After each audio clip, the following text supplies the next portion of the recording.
अस्सलाम वालेकुम। Object oriented programming lecture 6 part 3।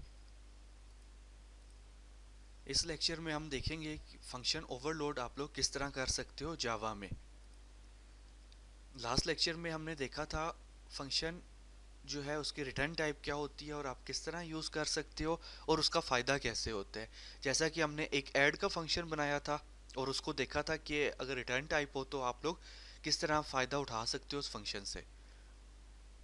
Function overload basically function का नाम सेम होता है लेकिन पैरामीटर्स आप डिफरेंट रख दो तो उन फंक्शंस को आप क्या बोल देते हो, फंक्शन ओवरलोड। एक ही क्लास के अंदर same name function with different parameters, ऐसे फंक्शंस को आप क्या कहते हो, फंक्शन ओवरलोड बोल देते हो। इसका फ़ायदा क्या होगा वो हम एग्जांपल में देख लेते हैं। एग्जांपल हम देखेंगे स्वैप फंक्शन की और फिर इसके हम स्वैप फंक्शन के डिफरेंट ओवरलोड्स बना के देखेंगे।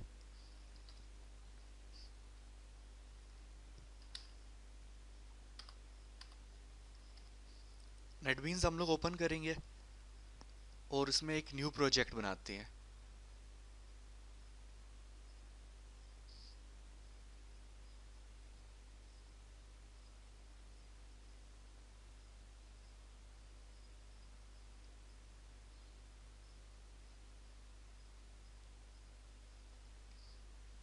न्यू प्रोजेक्ट फाइल में new project Java with A N T Java application next. यहाँ पे आप कोई रेलिवेंट नाम दे दें, विदाउट कोशिश करें विदाउट स्पेस दें नाम। तो हम लोग यहाँ पे दे देते हैं functions part 3। Create main function, इस पे आप टिक करेंगे, फिनिश।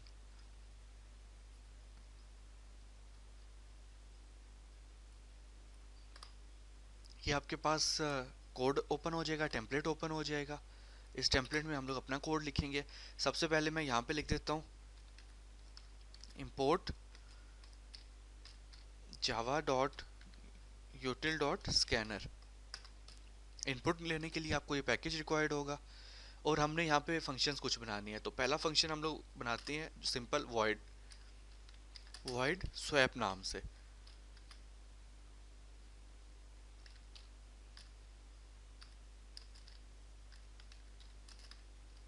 इसमें हम लोगों ने दो पैरामीटर्स पास किए, इंट ए और इंट बी। हमने इसमें क्या करना है, बेसिकली स्वैपिंग की फंक्शनैलिटी परफॉर्म करनी है। तो स्वैपिंग की फंक्शनैलिटी होती कि आपके पास एक आप टेम्प वेरिएबल बनाओगे, उसमें ए वेरिएबल को स्टोर कर दोगे। इसके बाद क्या होगा कि मैं कहता हूँ कि ए को रिप्लेस कर दे बी से और बी को रिप्लेस कर दे जो पुराने ए में डाटा पड़ा हुआ था, मतलब टेम्प में जो पड़ा हुआ था, बी इक्वल्स टू टेम्प। ये आपके पास स्वैप फंक्शन बन गया जो दो पैरामीटर्स के लिए है। मेन फंक्शन में अगर आपने इसको कॉल करना है तो आप क्या कर सकते हैं, एक स्कैनर क्लास का ऑब्जेक्ट बना ले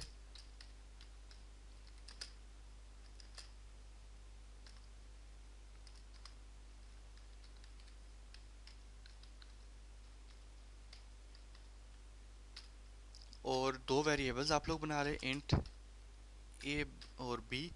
यूजर से इसमें डाटा इनपुट ले लें, इंटीजर टाइप है आप लोगों का, ठीक है। इनपुट आप कैसे लेंगे, A equals to S C dot next int, क्योंकि आपके पास वेरिएबल इंटीजर टाइप है। इसी तरह आप लोग क्या करेंगे, B equals to S C आपके पास ऑब्जेक्ट है dot next int.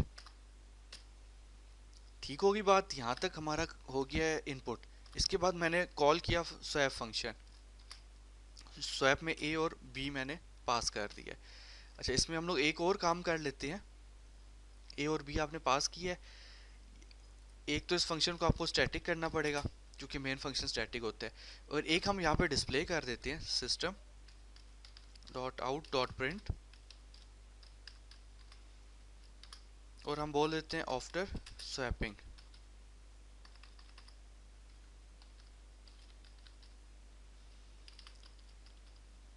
After swapping हम क्या बोलते हैं कि आपके पास जो है ए वेरिएबल में क्या आ चुके हैं, ए की वैल्यू हम रख लेते हैं, प्लस कंकैटिनेशन करते हैं, डबल कोट्स में लिखते हैं कि स्लैश एन कर देते हैं, फिर हम लिखते हैं कि बी वेरिएबल में हमारे पास क्या आ चुका है, प्लस बी वेरिएबल में जो भी डाटा है आपके पास। तो ये हम लोग शो करवा देते हैं। और इसी तरह हम एक मैसेज शो करवाते हैं यूज़र से जब हम इनपुट लेंगे, मतलब स्वैप फंक्शन कॉल करने से पहले, तो हम इसको बोलते हैं बिफोर स्वैपिंग, ताकि हमें ज़रा मैसेजेस भी सामने नज़र आते रहें। तो ये तो सिंपल एक फंक्शन बनाया स्वैप का। अगर मैं इसको एग्जीक्यूट करूं तो ये आपसे दो इनपुट्स लेगा। मैंने ए में 5 इनपुट किया और बी में 9 इनपुट किया। तो बिफोर स्वैपिंग ए में 5 था और बी में 9। आफ्टर स्वैपिंग ए में 9 हो गया, बी में 5 हो गया। आपके पास डाटा स्वैप हो गया। ये आउटपुट से आपको समझ आ गई। अब मैंने क्या चाह रहा हूँ, अब अगर आपको कोई बोलता है कि फ्लोट वेरिएबल्स के लिए आपने स्वैप फंक्शन लिखना है, तो साफ बात है आपको क्या करना पड़ेगा, एक और फंक्शन लिखना पड़ेगा। तो अब मैं आपको बताने लगा हूँ फंक्शन का जो है ओवरलोड कैसे बना सकते हैं।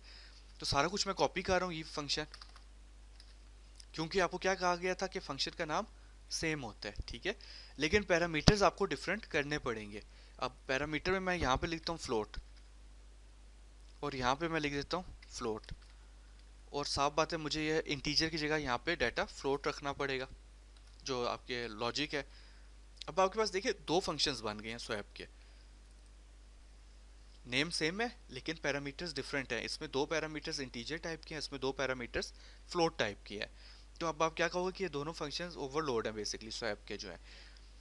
कंपाइलर को कैसे पता चलेगा, अब जब ये फंक्शन कॉल होगा तो कंपाइलर क्या करेगा कि ए और बी किस टाइप का वेरिएबल है, इंटीजर टाइप का है, तो वो ऑटोमेटिकली पहले वाला फंक्शन कॉल कर देगा।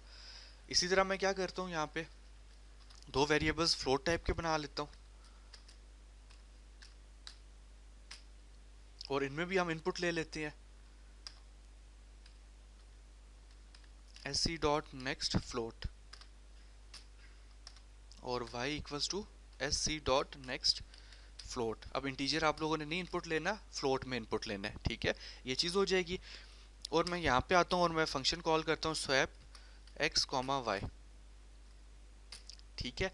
अब फर्स्ट केस में वो पहला फंक्शन कॉल करेगा, सेकंड केस में वो जो आपके पास ये वाला है। तो हम यहाँ पे लिख लेते हैं ये फ्लोट फंक्शन था, तो मैं साथ इसके फ्लोट लिख रहा हूँ, ठीक है, ताकि हमें आइडिया हो जाए। और ये इंट के लिए था आपके पास फंक्शन जो ओवरलोड था, वो इंट लिखा हुआ आ जाए। एग्जीक्यूट किया है, आपसे दो इनपुट्स लेगा, मैंने 5 और 1 इनपुट किया, ठीक है। अब x और y के लिए इनपुट आपसे लेगा 9 और 7 हमने इनपुट किया। तो अगर आप यहाँ पे देखें तो आपके पास क्या आ रहा है 5 1 बिफोर स्वैपिंग, और इंटीजर में वो स्वैप होके 1 और 5 हो गया। इसी तरह आपके पास फ्लोट आ रहा है, आप बेसिकली आफ्टर स्वैपिंग 7 और 9, आप लोगों ने इनपुट क्या लिया था 9 और 7, ठीक है, ये आपके पास आ गया। आप इधर एक और बेशक आउटपुट करवा लो पहले यहाँ पे कि आपके पास बिफोर स्वैपिंग इनकी वैल्यूज क्या आ रही थी, तो ये आपके पास आंसर आ जाएंगे। तो ये कॉन्सेप्ट आपके पास है फंक्शन ओवरलोड का। एक चीज़ ध्यान में रखनी है, फंक्शन का नाम सेम होगा हर केस में और पैरामीटर डिफरेंट होने चाहिए। तो आपके पास ये फंक्शन क्या कहलाता है, ओवरलोड कहलाता है।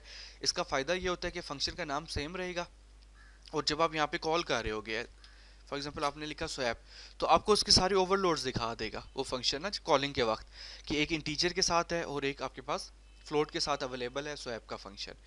तो आपको इसके नाम चेंज करने की ज़रूरत नहीं होती, आप नाम बेशक सेम रख लें।